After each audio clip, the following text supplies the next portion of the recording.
SuperTalk Mississippi media production. MidDays with Gerard Gibert is on the air. MidDays with Gerard Gibert is powered by C Spire. Power your home or business with C Spire Fiber. To learn more, visit supertalk.fm/C Spire. C Spire Fiber powers SuperTalk Mississippi.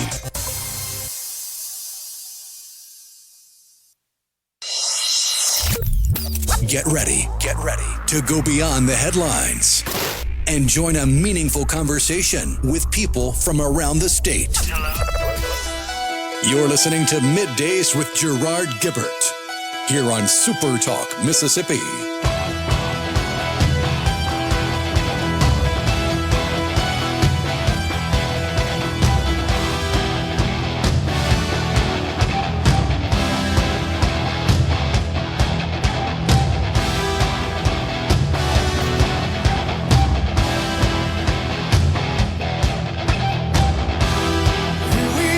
Good morning, everyone, and welcome to MidDays, SuperTalk Mississippi. I'm your host, Gerard Gibert, along with Rhino in the Element Wealth Studio, guiding you through the middle of your day with facts, fodder, and fine music. Morning there, Rhino. Howdy, howdy. Man, what a jam-packed weekend it was. First of all, with respect to sports, I don't even know if I can recount everything that went on this weekend. It's just busy. First, the United States in the World Cup. Tell them how we did. Yeah, I don't want to say I told you so, but I did mention Friday during the show that in an ideal world, the U.S. would come out on top 3 or 4-1, and they did come out on top 4-1 against Paraguay. Yeah. I don't think we were necessarily shocked at that one, though, were we? We were kind of favored to win. Yes, we were favored to win. On paper, we should have won. Like I said, Friday, on paper, if you played the game, like if you were just rolling dice based on stats, it would have been about a 2-1 win. But yeah, the U.S. performed, I wouldn't say flawlessly. There are still a few things they could clean up, a few things they could tweak, but they played better than I've ever seen the U.S. men's national team play at the World Cup level, and the stats bear that out. That's the first time they've won a World Cup match by 3 goals since the inaugural tournament back in 1930, and that is the first time the U.S. has ever scored 4 goals in a World Cup match in the history of the tournament that's almost 100 years old now. That's awesome. Well, I like our chances. Perhaps the most fascinating aspect of the World Cup being held here on American soil is the reaction from those who've never been here before. You've seen this. It's incredible. They can't believe, like, how clean the place is. And I would submit that we want it to be even cleaner, right? That we tend to focus on areas that need improvement. That's just our nature. But we often forget just how great this country is compared to the rest of the world, for sure. But they hadn't failed to notice. Oh, yeah, you got people from all over the world sharing their World Cup experience on social media. Probably the most famous one at this point is Freddie from Germany. He made his way through the Magnolia State last week along on Highway 90 on the coast, but didn't stop in Mississippi on his way out to Texas for the Germany-Curacao match. But you've had people, like there was a video of this lady from Scotland who was just flabbergasted by the Olive Garden. You've had Japanese people talking about how Taco Bell is the best thing they've ever had. You've got a ton of them visiting Buc-ee's and Costco and Walmart for the first time. If you tuned in to any of the Red Sox-Texas Rangers game last night, the Tartan Army from Scotland took over Fenway, and every time they would play a song for a walk-up, of course the music stops when they get in the batter's box, but the music continued as the Tartan Army continued to sing the songs. Yeah. So it was a great atmosphere at Fenway last night. It's been a great atmosphere at every World Cup venue so far, and we're just getting started. We've only had 2 full days of matches. This is going to keep on going for the next couple of weeks, and I am here for it. Unbelievable. All right, so what about the Stanley Cup? It kind of got overshadowed, didn't it? a lot of stuff has been going on in the realm of sports that, depending on what your sport of choice is, you missed a bunch, like the Stanley Cup, the NBA Finals, the UFC match. You've had golf. You've had That's true. Formula One was in Barcelona. I've been paying attention to Formula One a lot recently. I didn't see a single second of that match. Lewis Hamilton got another win. Got a win for Ferrari. That's always fun for him. The Yeah, it's Hurricanes. cool. Wow, the Canes won the Stanley Cup. It's just unbelievable. Didn't see that coming. They're pretty good, but it's not something I guess you associate with hockey. Not a team, but because they're relatively new, right? Did they move from somewhere? I can't remember, but just not a name you hear typically mentioned in the hunt for the Stanley Cup. But congratulations, certainly to the Canes. And then the Knicks bringing home. Yeah, they were the Whalers before they moved to Carolina in the late 90s. Okay. So you got the Knicks. Now, 1973, right? Last time they won the NBA championship. And that's when I was a youngster, of course, all into sports. And I loved the Knicks back in those days. I mean, they were the sort of the premier team. Them and the Celtics, the premier team. Feels like the Lakers kind of came onto the scene a little bit later. But I just remember the Knicks, they just had a cast of character players that I just looked up to, thought were just great players and great people. The guy's name escapes me. Walt, what was his name? Was a guard, I believe, that played for the New York Knickerbockers. I'll think of it in a minute. But I kind of always wanted to be him. He was so good. Somebody on the C Spire text line will probably send me the name. But good stuff. Yeah, the markets are soaring today. Tim from Tupelo. Am I Walt Frazier? I think that's right. Yeah, exactly. Seems like he was a little bald before his time. I don't know if you're looking at a picture of him there, but didn't he play guard? I think so. Tim from Tupelo, markets are having a great day, especially on the tech side. Yes, they are. And that, of course, is because of the announcement from the president that we have a peace deal. Before I get to that, and I'll continue it into the next segment. Let's just continue talking about that. I'll get this cranked up in the next segment. But this peace deal is certainly welcome, but there are a lot of details, right, Rhino, that are not yet fleshed out. And I think the biggest thing is I don't trust these guys. That's the problem. And I don't think the president does either. Let's be clear. But he's right to promote this peace deal. It's a memorandum of understanding that they have agreed to. And that's being, of course, that broke last night. That's being reported all over the place. And it's the big news across the world for sure. And the president announced that. He says Iran will reopen the strait.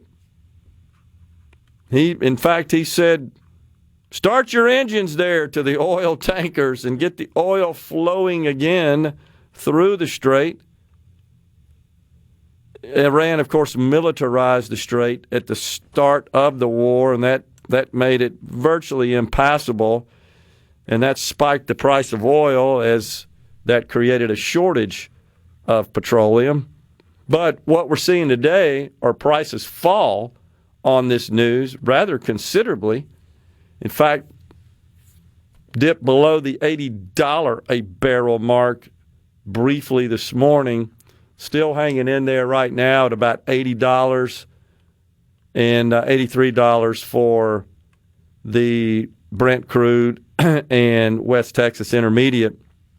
But still good to see an 8 handle and not a 9 handle or even worse, a 1-0 handle on the front of the price per barrel.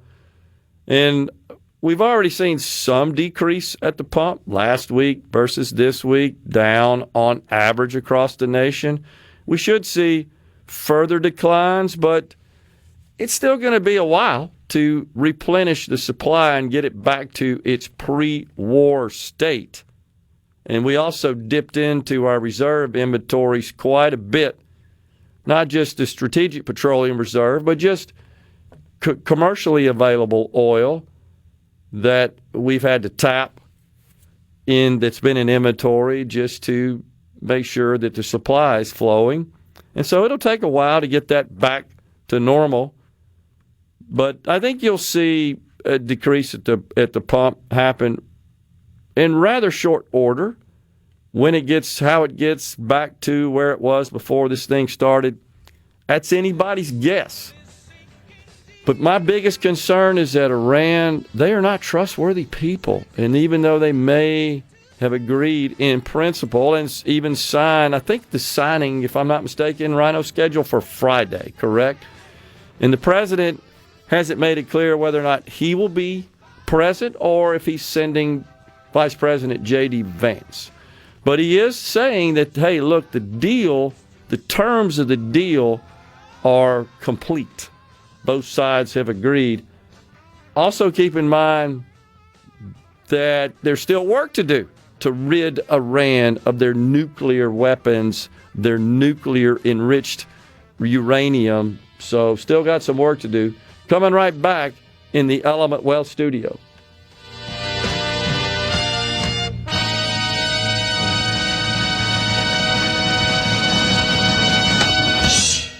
For all you. Now back to Middays with Gerard here on SuperTalk Mississippi. There's Christmas lights in the backyard on the 23rd day of June. There's a big cake on a wax tub with them plastic bride and groom. All the neighbors and their relatives brought their own folding chairs. Her mama thanked the good Lord above for answering her prayers. They ain't living in sin no more.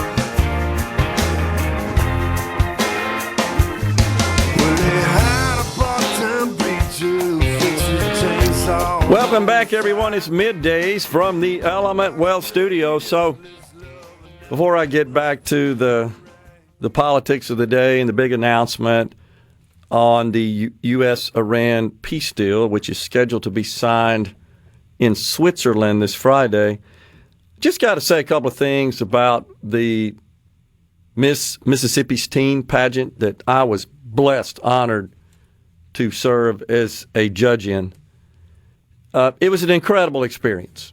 First-class event all the way. So thankful, so honored, so grateful to the Board of Trustees, Executive Director Winky Freeman of the Miss Mississippi's teen pageant, to invite me to serve as a judge.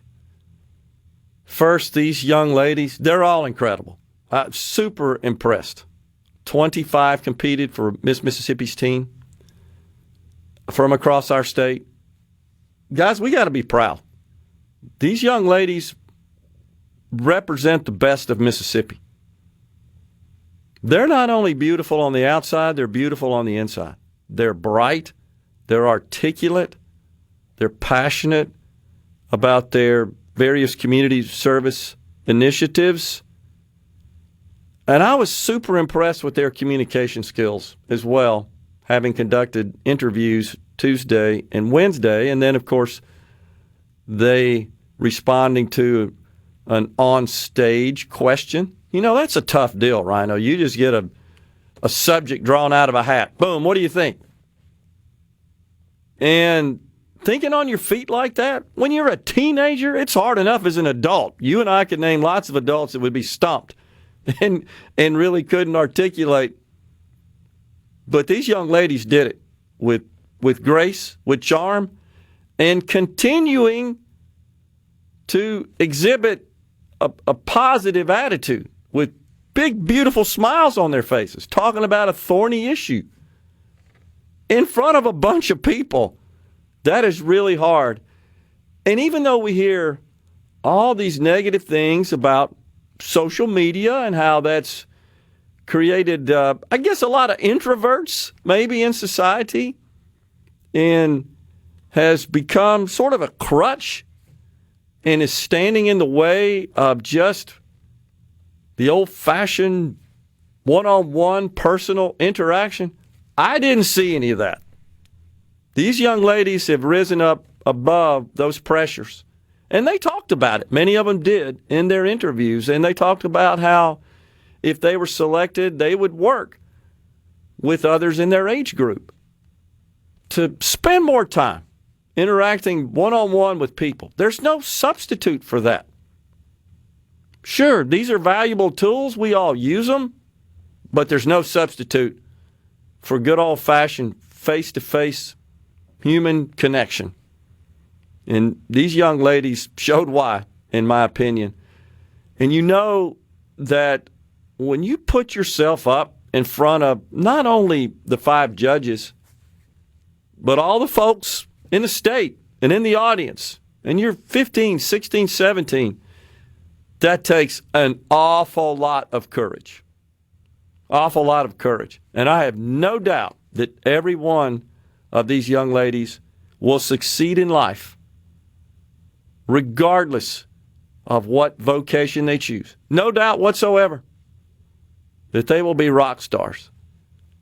I hope they decide to make their lives here in the great state of Mississippi, because they would certainly be an asset to our state. They are big assets right now. I will have to admit that it was a moving experience, a touching experience, especially our outgoing Miss Mississippi's team, Avery McNair, when she made her last walk around the stage, and there was a recorded message from her when she recounted her experience and thanked all of those that had helped her. That was incredible. And Rhino, she would, as they would, in her message, as another individual or individuals would be referenced in her message, many of those were in the audience. And she would pick them out. She knew where they were. And she would either put her hand over her heart, or she'd blow them kisses and put a big old smile and look right at them. And that will take you far. I promise. And, of course, her parents and her brothers seated right behind us, as a matter of fact. That was so moving, so touching. And then the other point, for me at least in the pageant, that was moving is when we got down to the final 2. And you knew one of them was about to be crowned and the other would be the first alternate. And to see them embrace with the suspense at that point, and a range of emotions running through their head. And then, of course, the announcement. It was just incredible, an incredible scene to see young people exhibiting that sort of support and respect and love for each other. And then, of course, Miss Metro Jackson's team, Madeline Sullivan, was named Miss Mississippi's Teen 2026, was crowned. And as soon as that happened, all the other young ladies in their evening gowns, of course, came out to congratulate her and embrace her. And it was just a beautiful sight. Riley Jane Touchstone was the first alternate Miss Madison County's team. Second alternate, Miss Key to the South's team, Samantha Bailey. Third, Miss Jones County's team, Aubrey McNeil. And fourth, Miss Golden Triangle's team, Audrey Wells. All incredible, all winners, all beautiful inside and out. So, and to the restaurants in the city of Vicksburg that took care of our meals, both lunches and dinners. So grateful to you. The Mulberry, where we stayed, fantastic experience. My other judges, co-judges, if you will, the panelists, they were fantastic. All professionals, all very accomplished individuals in their professional life. I learned a lot from them, this being my first time. What a blast it was with them.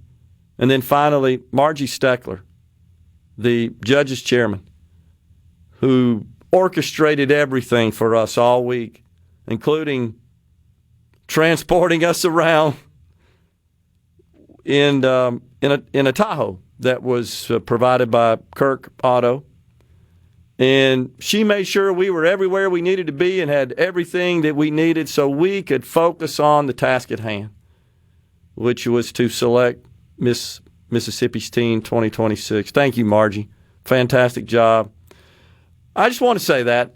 What a great event it was. What a great experience. And for you folks out there, we should all be proud of the state of Mississippi.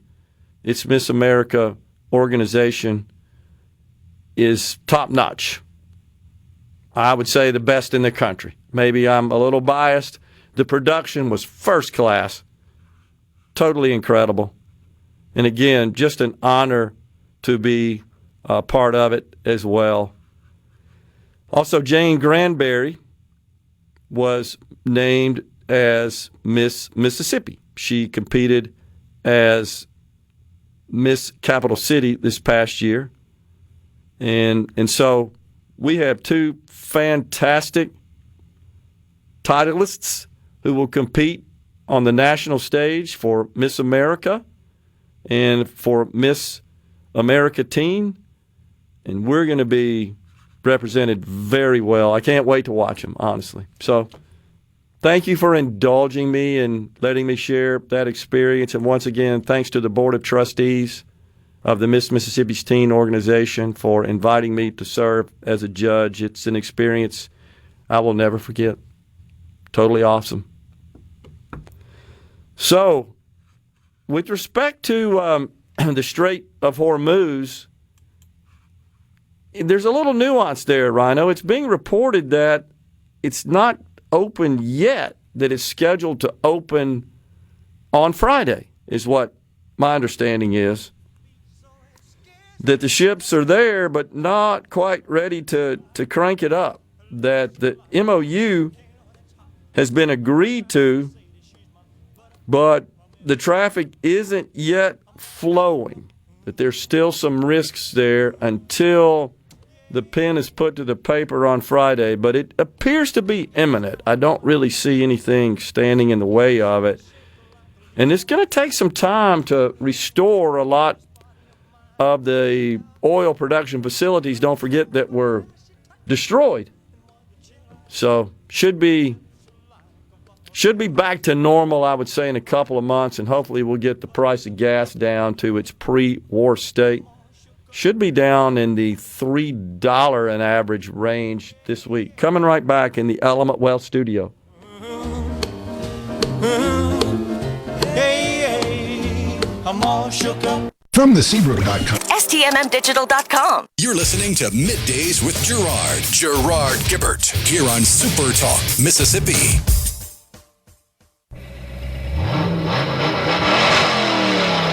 She's real fine, my 409. She's real fine, my 409, my 409. Well, I saved my pennies and I saved my dimes.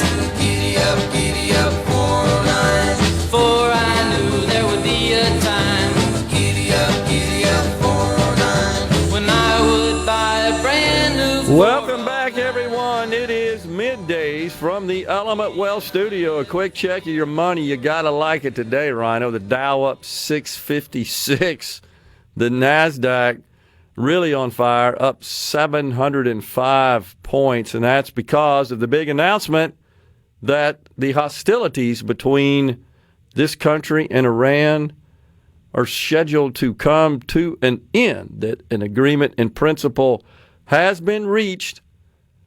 However, we must point out, just so you guys will know, that even though the president says that Iran has agreed in general to abandoning their nuclear program, that those details are going to be negotiated over the next 2 months. So even though there is, through this agreement, an end to the war conflict itself, Iran is not saying, here, take all the nukes as part of this. That's not happening.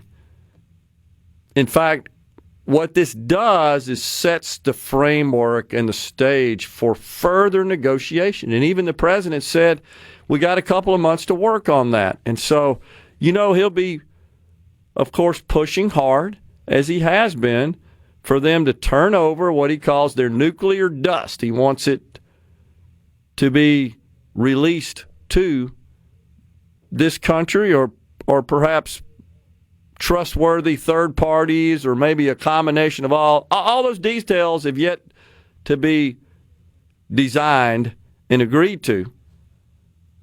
But we should stop short of celebrating the end to Iran as a nuclear threat. That is the goal.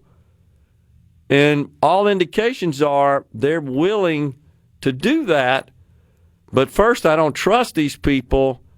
And second, we still got work to do. But at least at this point, it appears the war is ending, that the strait will be reopened, and that our members of our armed forces should not be in harm's way anymore, meaning Iran is not going to do something stupid such as attacking our armed forces, especially now that we have this agreement.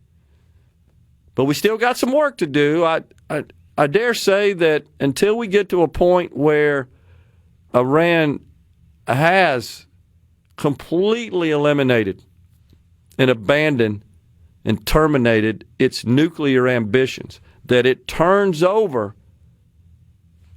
its enriched uranium, that we're stopping short of the primary mission of these attacks, of this effort. And the president said that. He also said, that he actually said this, Rhino, only this country and China have the ability to actually retrieve and extract the nuclear material. Did I hear that right? He said, it's not something, as he said, you can't just go in there and put it in your backpacks and walk out, that you got to have some capability.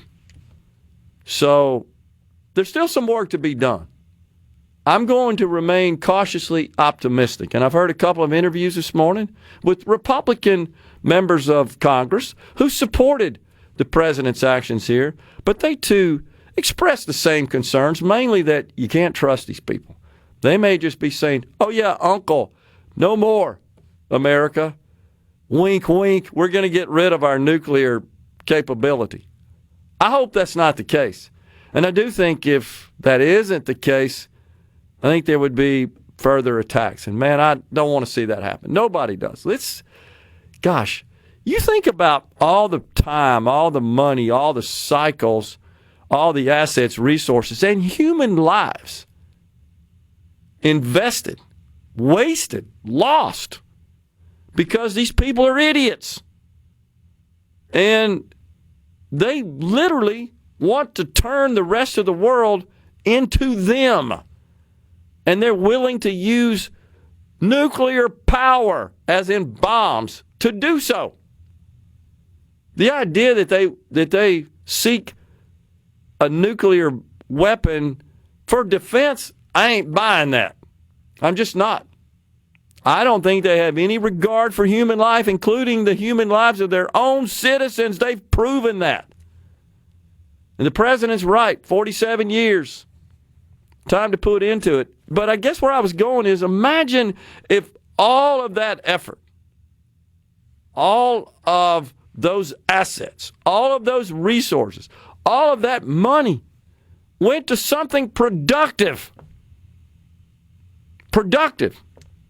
in society, in global society. We'd all be better off. Just act right. We'd all be better off. I mean, it really is that simple. Man.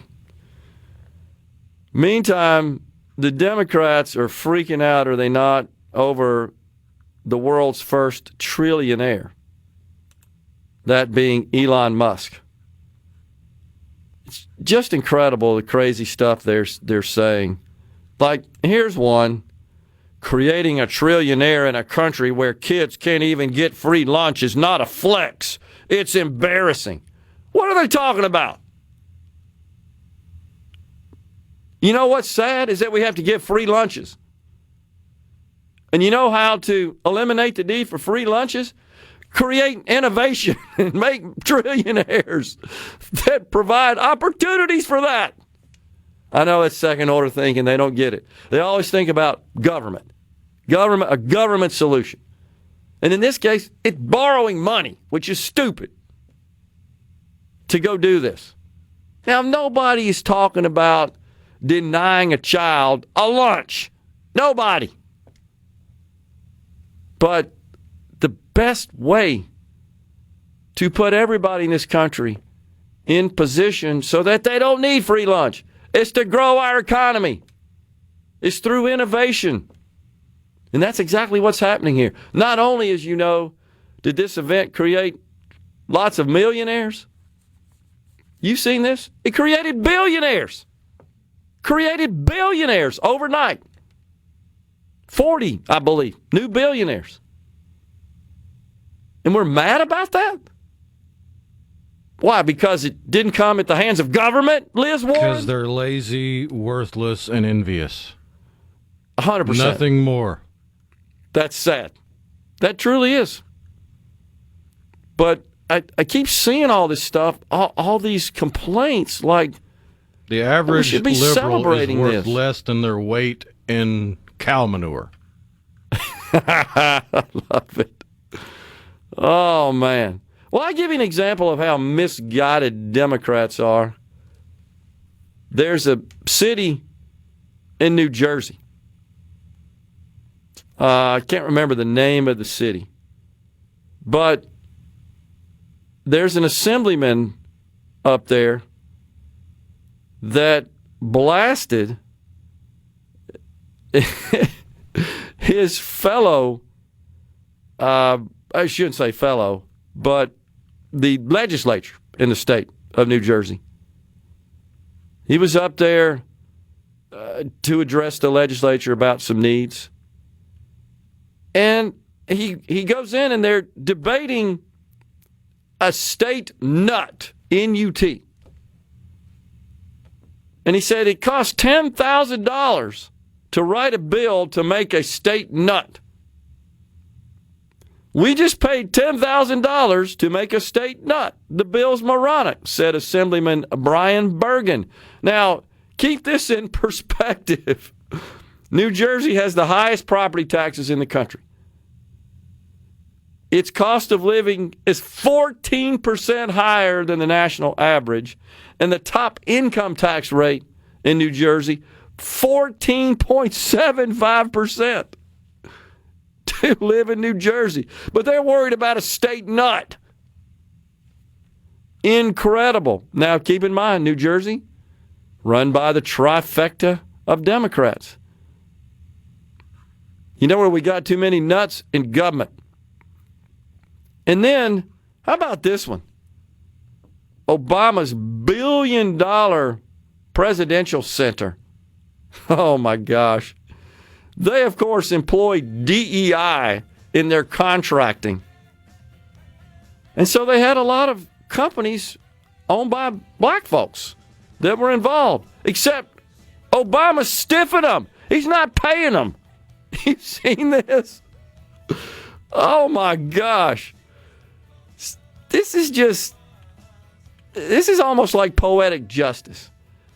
So I guess you should be glad if you were a contractor that didn't make the cut in the DEI category and you didn't get selected. So in the name of equity, right, they're stiffing the contractors. The thing is like massively over budget. And they don't have enough money, and they're not paying them. And I've seen interviews with some of these contractors that said, yeah, it's been months since we've been paid. Oh, my gosh. But it's scheduled to open this Friday. Hey, folks, I'm Andy. You're listening to Middays with Gerard here on SuperTalk, Mississippi.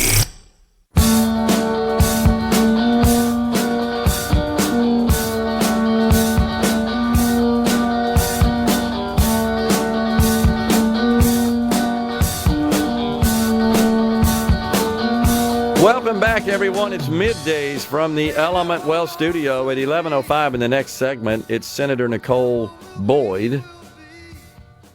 She'll give us an update from her district and talk about the legislation that goes into effect in a short 2 weeks, July 1st, starting the new fiscal year. Much of the legislation is structured in that regard, and we'll get her thoughts on the 2027 legislative section. Donnie from Pike County says, good morning, Gerard. I was there also talking about it, the pageant. My wife and I were sitting right behind you on the second row. Our granddaughter was participating. She was a belle for Audrey Wells. All the ladies were very beautiful. They did a wonderful job representing the state of Mississippi. I would have loved to have met you and shake your hand. I love listening to you and Rhino every morning.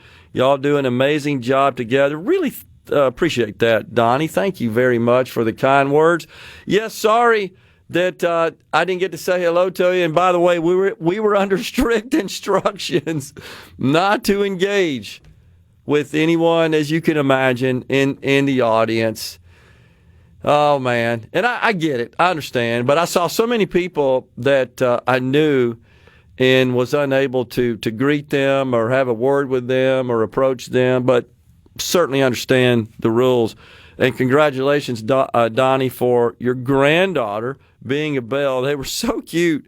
And what was really cool is when they'd come out after the young ladies did their evening gal walk, they would be greeted by a couple of really short ones, they call them bells, and they'd come out and two each, and they'd exit the stage with the contestant. And to watch the way those teenagers handled those little girls was also heartwarming, I got to tell you. They had big smiles on their faces and putting their hands out to escort them. And you know those little girls were so excited to be up there on the stage, and they were all beautiful as well in their gowns and looked great. So appreciate that, Donnie. Boston Mayor Michelle Wu, isn't she something? Of course, it's Pride Month. Why do we have a Pride Month, Rhino? Why do we have a whole month where we celebrate one's sexual orientation? When are we going to have a nuclear family month? It's just crazy. Again, I respect your right as an adult to do whatever the heck you want with respect to your sexual preference and activities, as long as you don't hurt anybody else. I respect that. But why do you got to put it in my face all the time? I think people are sick of it.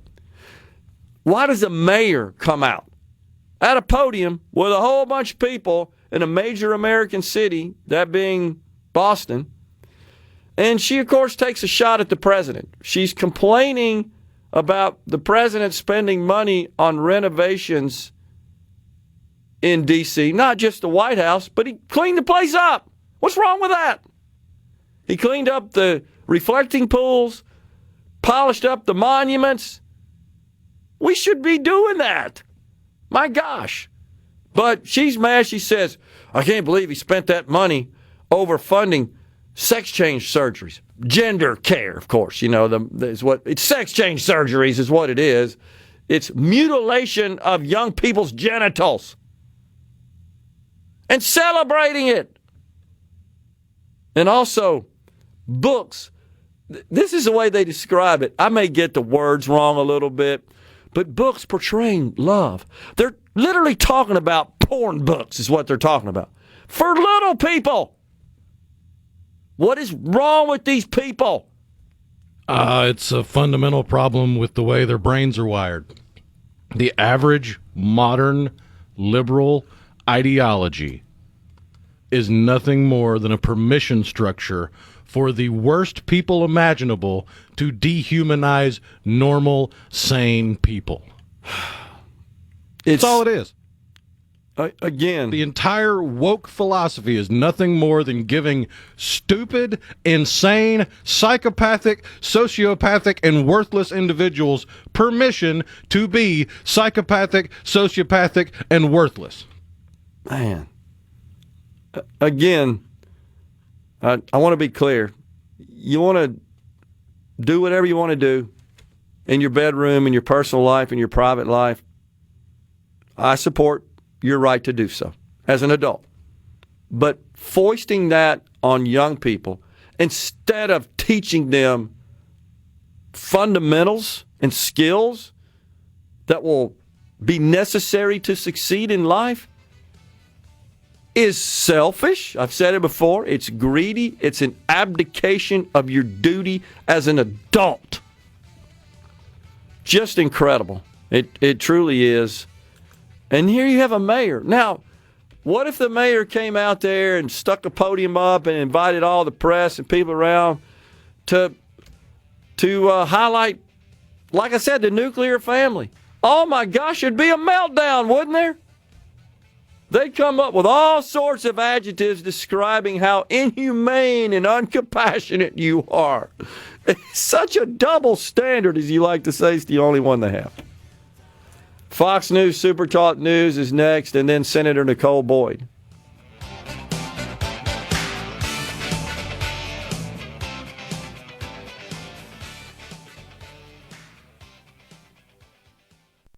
Hour of Middays with Gerard Gibert is brought to you by the Mississippi Business Journal. Visit msbusinessjournal.com. Scott Coopwood, publisher and president. Get ready to go beyond the headlines and join a meaningful conversation with people from around the state. You're listening to Middays with Gerard Gibert here on SuperTalk, Mississippi.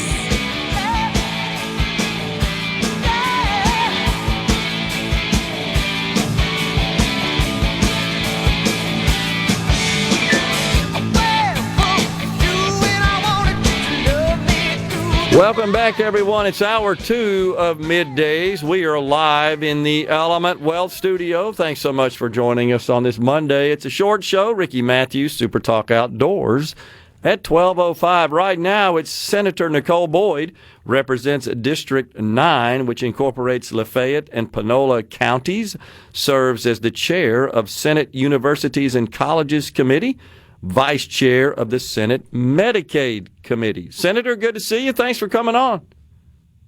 Good to see you. Glad to be here. Absolutely. So, first, start by giving us just an update from your district. What's going on there in Lafayette and Panola counties?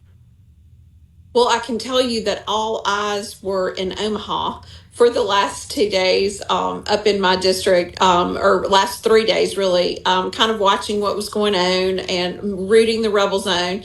Didn't turn out quite like we wanted to, but we're very proud of the job that these young men have done this season. So they represented the Ole Miss in the state of Mississippi very well. Yeah, absolutely.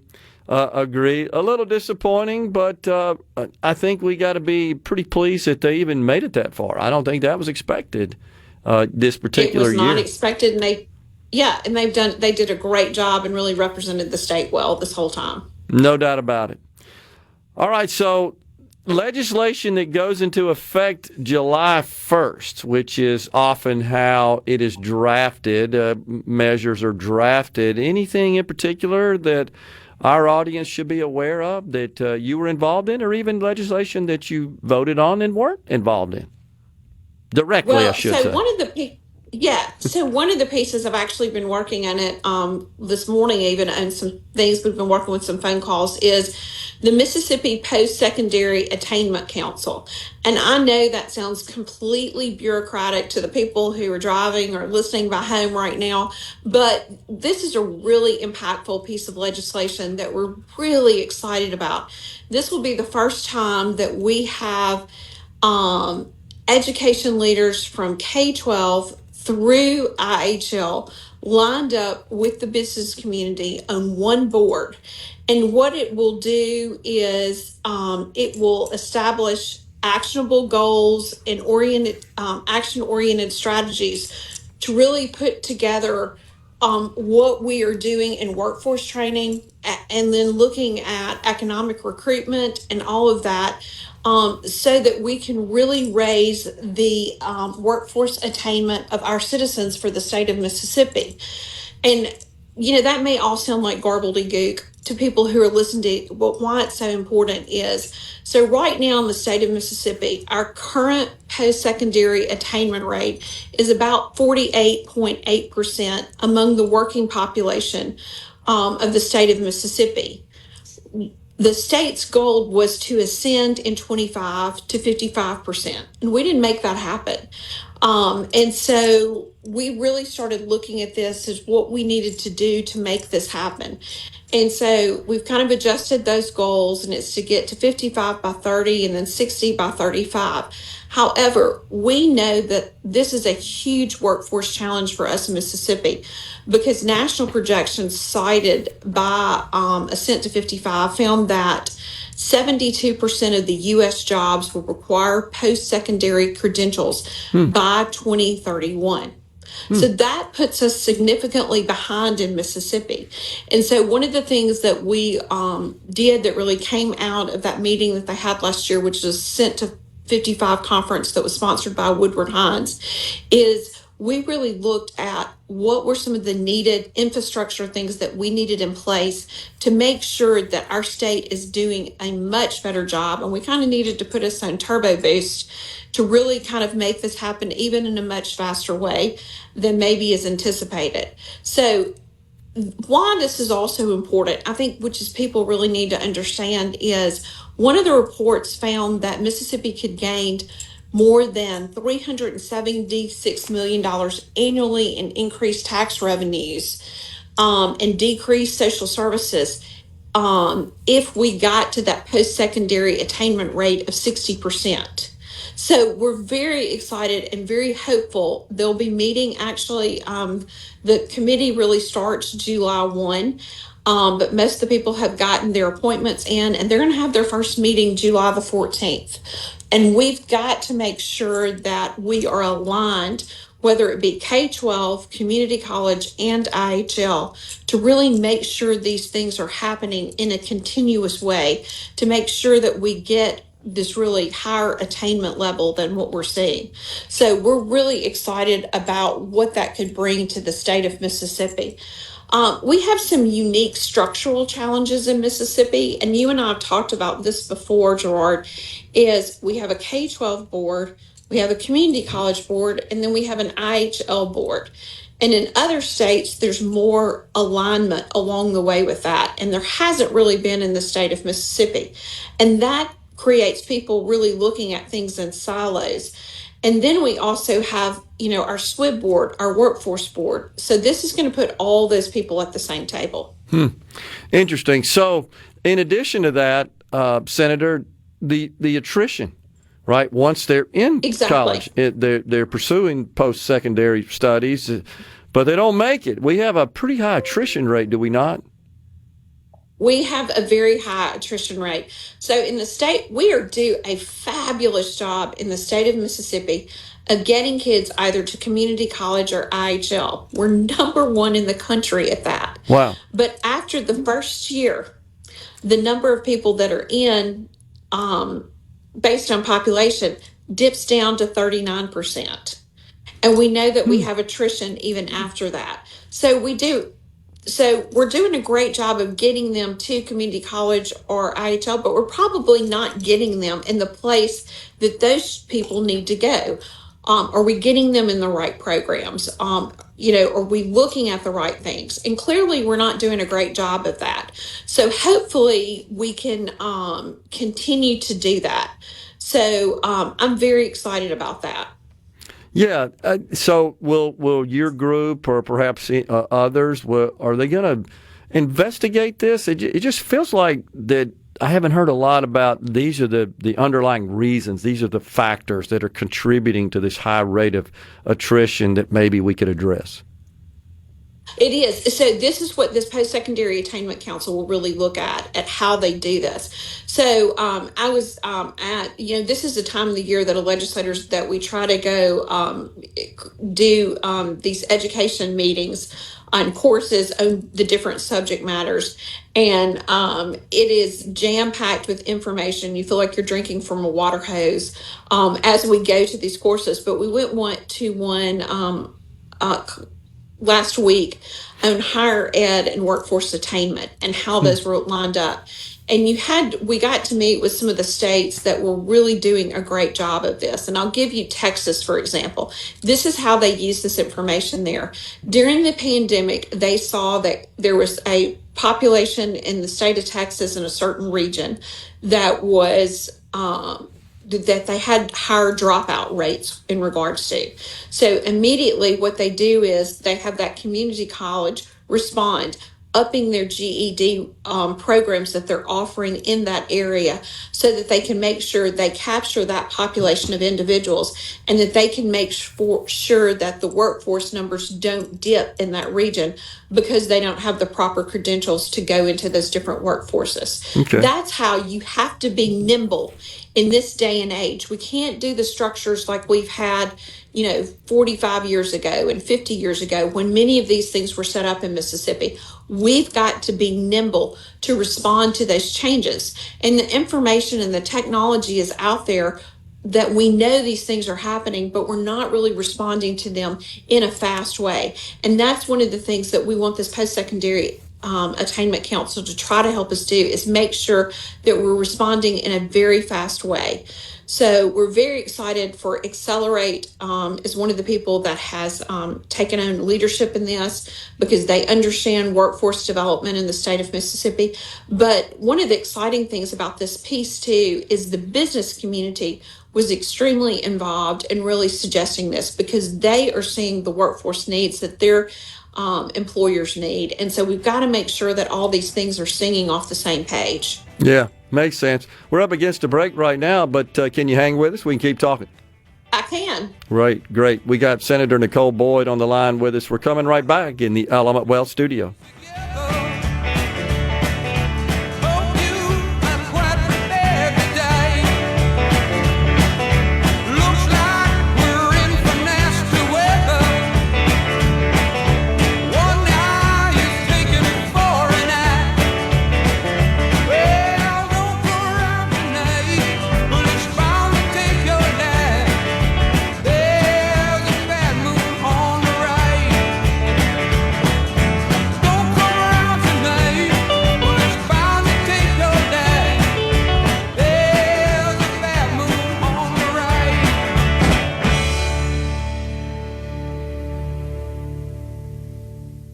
Hey, folks, I'm Middays with Gerard Gibert. Let's do this. On SuperTalk, Mississippi. Let's go.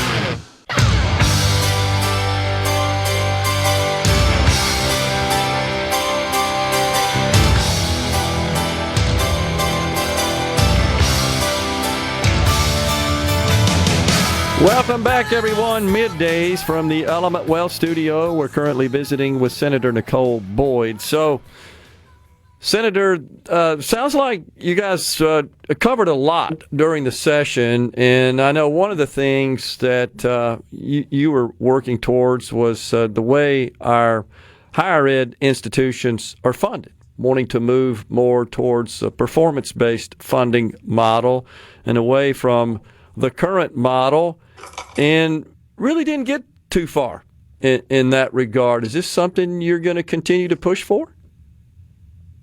Absolutely.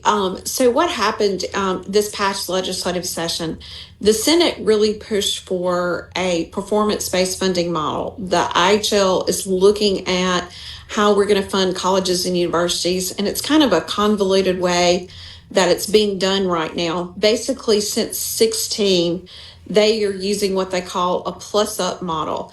They've basically taken the same amount of people that were in college in 16 at some of the various universities, and then they just, at the legislature, gave an increase. They gave an increase across the board. So really right now, the funding has nothing to do with the students that are there, the majors that are there. It only has to do with this plus-up model, which there's a huge inequity of that system. So what happens is you have at one university, if you look at I'm looking at kind of 24, 25 data, you look at one university and they may be funded at less than $4,500 a student. And then you look at another university, and they may be funded at 12.5 a student. So there's no calculation along the way.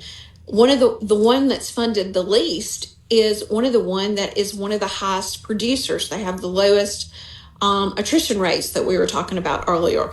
They have the highest four-year graduation rates, but yet they're funded with the least amount of money when you look at it per student basis. So across the country, there is a massive trend going on where you are really looking at funding universities and really looking at outcomes, not really how many students start, but really looking at how many students you're going to get to graduation and how you do that. And so like the state of Tennessee has been under what they call a performance-based model for 10 years now. And you really you can see the advantages to that system and what they're able to do. I just sat through a presentation at a regional education conference, and where the experts came in and presented, and they said, you really need to have at least 50% of that funding needs to be performance-based. And when you see those that are performance-based, you really see those outcomes changing, and you see a better investment for the taxpayer dollars when you see that. And you see better investment of student dollars, of them paying tuition and what they're getting on the outcomes. And so there was a lot of data presented in regards to that. So that is something the Senate really pushed this year. The Senate actually passed a bill that would have put us at 75% funding, where a university's funding would be based on that. It didn't happen overnight. It rolled in over the next 3 years. It would be rolling into really looking at that accountability system. We kind of based it on what we had seen done in Tennessee. And so we felt very positive about that. That didn't happen in the House. They didn't take the bill up, but we're going to continue to pursue this idea because we think it's very important. We also see on a federal level, really the Department of Education up there really cracking down on Pell Grants, on making sure that students are getting their money's worth, and the government is getting its money's worth when they invest in higher ed. So I don't think this is a trend that's going away. I think that it is smart, it's good conservative leadership, and it's a win-win for the student and the state when we can make sure that these dollars are going to help students graduate, get a certificate, and move on to the workforce. Yeah, totally agree. So it's the IHL, though, right, Senator, who determines the funding per institution now? Right now, it is the IHL who does this. The legislature does have the appropriations power. So the IHL, let's talk about that for just a second. It is a separately appointed constitutional board. All the members are appointed by the governor. 12-member board that he appoints. And so they really have had the say-so into how this is done. And years ago, the IHL board put forth and went with the same group that's looking at this right now. They went forth with said we were going to do performance-based. For various different reasons, that formula was never put into place. And so you can look back now and see if that formula had been put in place, you would have had, for example, Mississippi State University would have received $179 million more than they have actually received. Which is, one of the strongest producers among the IHL systems. So you see where there's been some real missed opportunities if that funding formula had been put in place. So that's one of the things. So they have a new formula that was proposed by the entity that they hired, and only 1% of that funding is even labeled as performance-based. So it's very disappointing. They have basically, just looked at it and said, this is what the cost is to maintain the institutions. And really, that's a shame that's what they've come back with, because what we really need to be looking at is the students and the the value of that education for the students, and then how long it's taking those students to matriculate, and then the professions that they're going into. It's not about it shouldn't be about the institutions.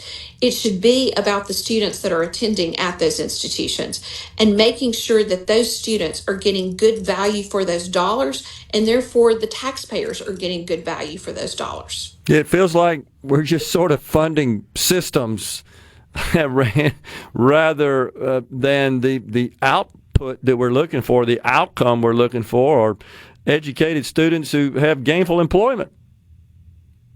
Exactly. And Gerard, sadly, we're funding failure at some of these places. Yeah. Because when you have, when you only have a 4-year graduation rate at some of these institutions that are way below 20%, one's below 15%, that's not acceptable. And that is not helping students get their needed coursework, get that needed value in their education, and graduate and move on. You have students then that are taking up higher debt, and they're not getting good use of their dollars. So that's what we've got to stop in the state of Mississippi, is we've got to stop funding failure. Well, it's a good point. And from a taxpayer perspective, I think we have to be honest. We do pay a fair amount for a short tenure in college, and they walk away without really anything of value. And we're absorbing the cost of that. Absolutely. And I think it's, and you and I have talked about this before, but when we send a student to an institution that there's less than a 15% chance, or even less than a 20% chance that they're going to graduate on time with a 4-year degree, what we know is those students are incurring debt. They're incurring a substantial amount of debt. And then we know that if the student doesn't graduate and has incurred this debt, they're worse off than if they've ever attended one college class. Yeah, good point. We know that they're financially worse off than that. So that's taking advantage of students in a way that that should not be acceptable in the state of Mississippi. Yeah, I totally agree. It also, if we did adjust to a performance-based formula, I feel like the universities would start paying more attention to that, right? They'd focus more on that. Well, and you do have some universities that are, I don't want to disparage. I want to make sure I'm very clear on this, and I'm always very clear on this. I'm not disparaging every university. Sure. We've got some high performers within the university system. Those need to be encouraged. They have lower attrition rates. They're at the national average or exceeding the national average on 4- and 6-year graduation rates. We want to help those universities succeed. But if a university is not succeeding, they need to be on a performance improvement plan, and the College Board really needs to be directing how they're going to get those universities in a better performance position. And that's where performance-based budgeting really comes into play. It's worked in Florida. It's worked in Tennessee. Texas has done this at the community college level, and it's been very, very successful. Stay on it, Senator Boyd. Appreciate you joining us today. It's just common sense, in my view, honestly. It's common sense. It really is. And it's the right thing to do. Yep, I totally agree. Senator Nicole Boyd represents District 9, Lafayette, Panola Counties, chair of Senate Universities and Colleges. Appreciate you coming on, Senator. We'll talk soon. Thanks. Thank you. Coming right back in the Element Wealth studio.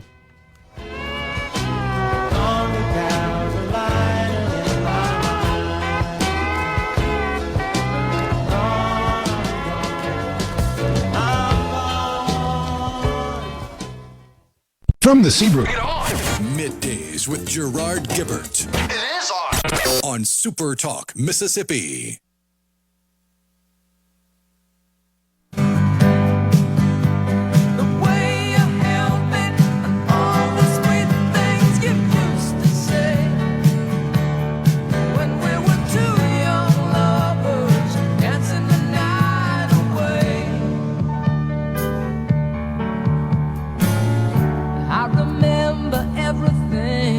Oh, our friend Liz Warren is once again promoting the idea of a wealth tax, especially after Musk hit $1 trillion of net worth.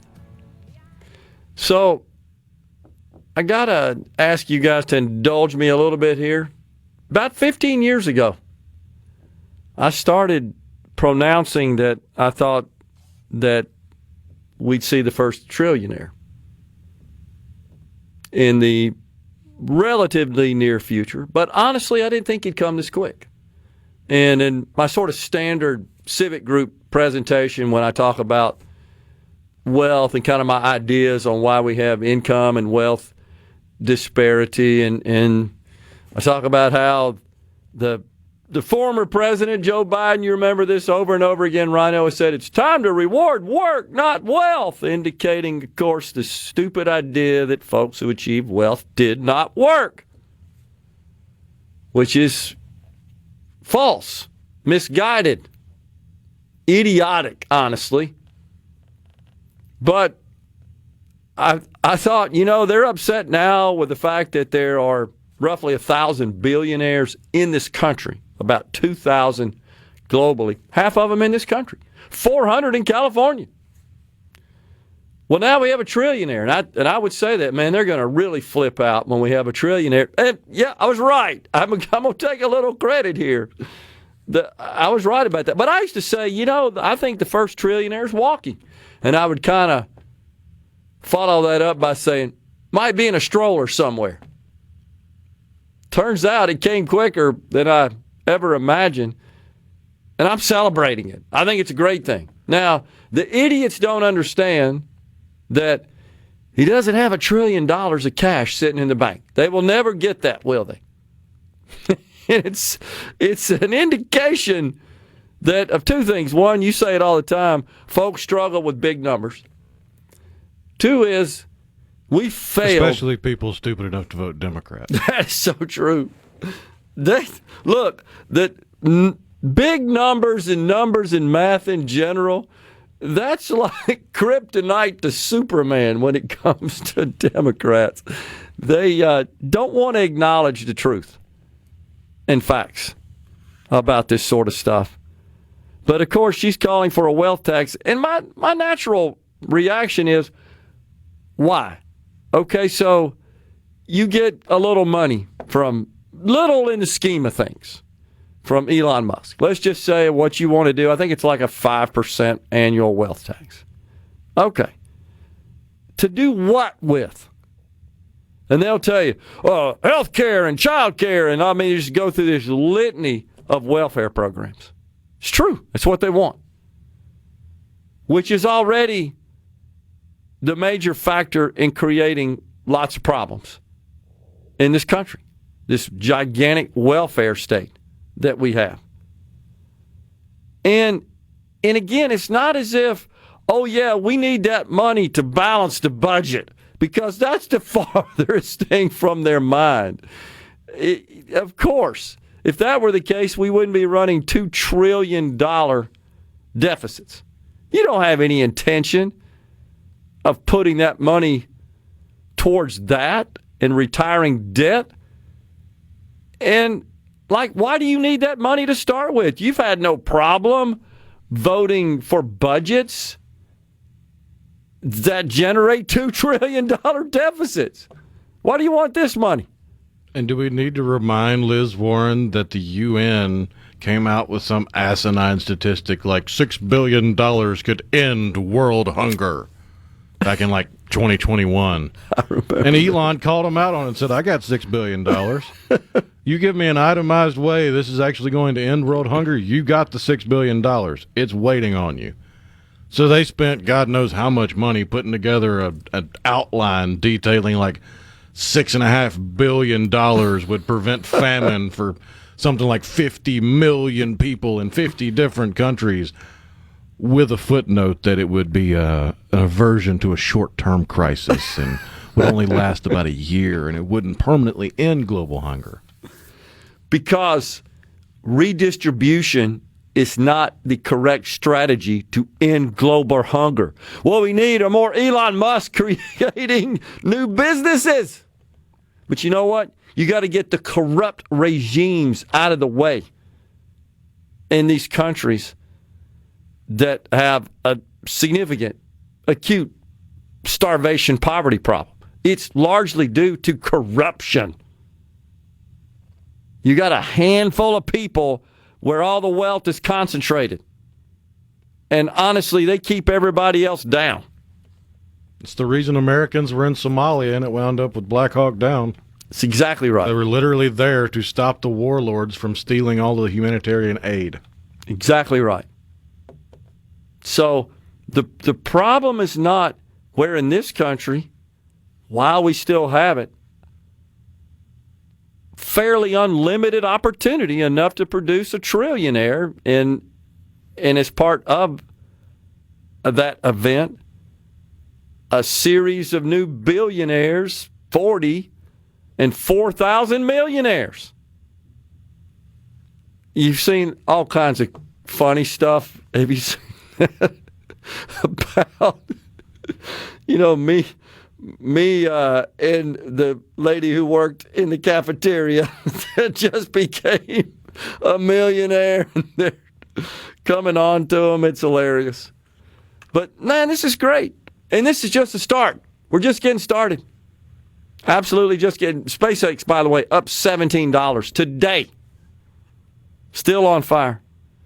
So a minute ago, I was talking about Michelle Wu, her honor of Boston, Massachusetts, and they're having this big event celebrating Pride Month. So, which is craziness.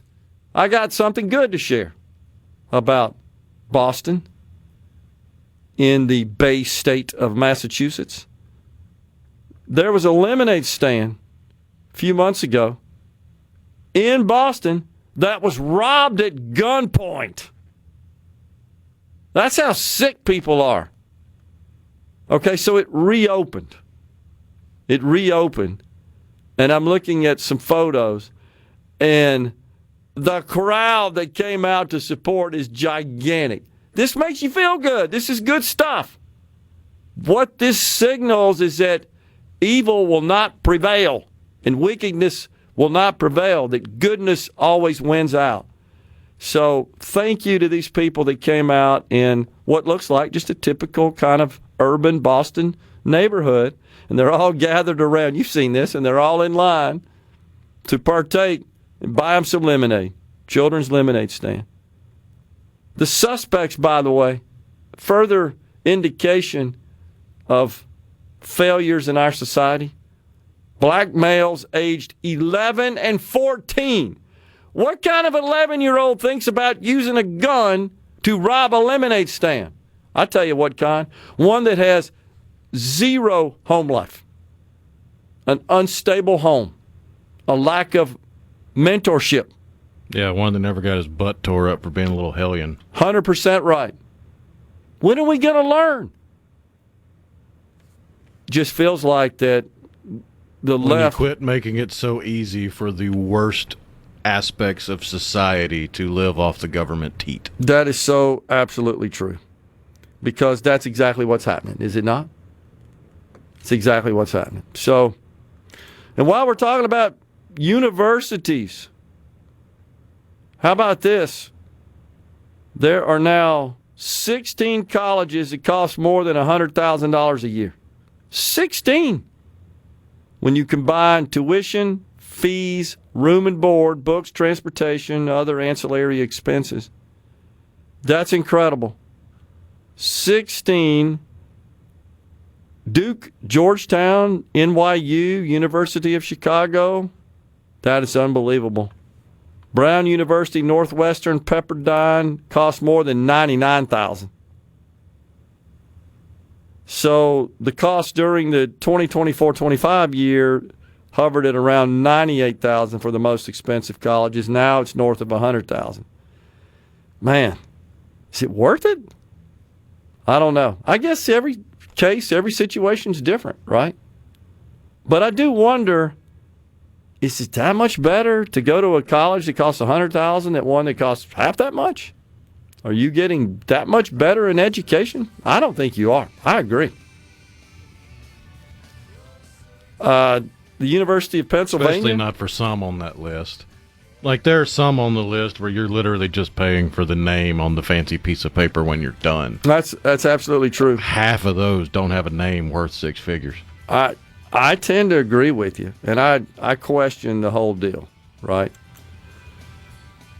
Get this, talking about this whole radical gender ideology wave in this country.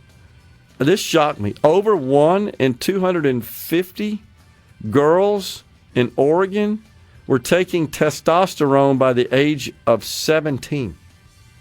What? 1 in 250? Coming right back, final segment.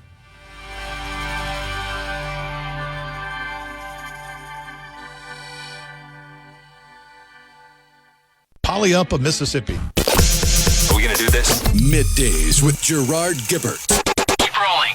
3, 2, 1. on SuperTalk, Mississippi.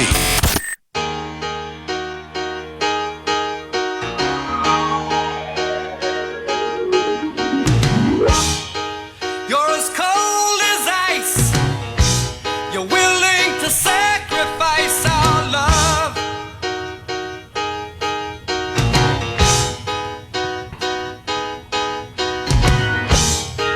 You never take advice. Someday you'll pay the price. I know. I've seen it before. Welcome back, everyone. It's Middays from the Element Wealth Studio. Mo says, what is the first step in ending world hunger? Quit living where food will not grow. And you know, Mose, you could make that same proposal and suggestion with respect to a lot of things that don't exist in rural areas, that exist in urban areas. In the state of Mississippi, healthcare is a big example. Like, part of the problem is it's hard to exist as an economically viable healthcare institution in an area that is impoverished or where the population is widely dispersed. It's just hard to make that work. You need a concentration of patient customers, honestly, most of which have commercial coverage to make ends meet. So it's a tough one because we've evolved through the years.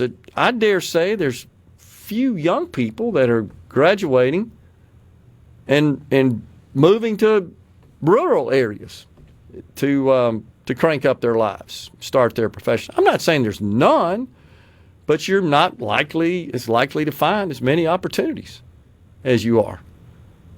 There's probably more opportunities in one building in a major American city than there are in a county or two in a rural area. That's not a knock on the rural areas. We need those, and they provide typically lots of our food and fiber. No doubt about it. But it's hard to make certain accommodations just from an economic perspective. The same could be said, you hear the Democrats talk about all the time. We've got, fresh food deserts and healthcare deserts and all that sort of stuff. And typically that's where that occurs is in those areas. So, but I hear what you're saying, But Mose. 99 times out of 100, they'll never mention why there's a particular food desert. It couldn't possibly be because of the high crime driving out any thriving businesses from the area. Difficulty finding a motivated workforce, shall we say, that wants to actually get up and go to work. It's a deterrent to business investment. Yeah, I mean, you agreed. look at all the various liberal-run cities that have tried to stop Walmart or Walgreens or CVS from leaving because you're creating a food desert. Right, I know. Well, maybe you should have got your act together and quit shoplifting everything that wasn't bolted down. Yeah, it's totally right. There's no interest on the part of a business to locate in a high-crime area. We're seeing them close down across the country, honestly, and just say enough. We can't deal with it. Keep in mind, our poor in the U.S. are not poor globally, says Mike in Corinth. Yeah, that's something Rhino's talked about before, just contrasting those who would be considered impoverished in our country based on the standards we use. They're like wealthy in many other countries. Totally agree. I mean, just look at the visitors for the World Cup. They're coming from nations that your average American would love to go vacation in. Yeah. But they're coming here and they're going, wow, Olive Garden is better Italian food, better pasta than any I've ever had in my life. And we look at Olive Garden like, okay, yeah, that's passable Italian. It's not great Italian. But Yeah. to them, it's the best thing they've ever had. It's incredible. I agree. We're sort of spoiled. We're accustomed to it. That's a good thing, though. But maybe it's because our system is better, right? You ought to acknowledge that, crazy people. I've worked over 20 years in the realm of food insecurity, says Langston. There is no quick fix to ending hunger. We have the richest soil in the nation, and we are the hungriest state in the nation. Yeah, it's not, I guess, as much a function of the bounty that is produced on our very fertile land, as you indicate here in the state of Mississippi. It's all the other downstream processing and routes to market and many other factors as well that enter into that. Does cost money. I don't understand why women want to become a man when they blame male toxicity for all the morals problems. It's a mental illness. Against the Grain sent that in. Yeah, I agree. Well, liberalism is a mental illness at this point. Which would make more sense, says Chris from Macomb. A flat tax where everybody paid the same amount no matter their economic status, but strenuously collect those taxes with heavy penalties enforced for evasion or forgetfulness, whatever the excuse, or to continue on the path we are on, but strenuously affect the same penalties. Yeah, the tough thing about the so-called flat tax is a tax on what? Because there are thousands of pages that are used to define what is income and what is subject to taxes. The other thing I'm seeing a lot of is, well, once you hit 65, I'd be all for this since I'm over 65. You shouldn't have to pay any taxes. No property taxes, no income taxes. Hey, I'm down for that. But does that mean people over 65 who are also wealthy? Just another law catered to the boomers. Out of here today. Back with you tomorrow. Ricky Matthews, Super Talk Outdoors next. Until then, stay safe and God bless.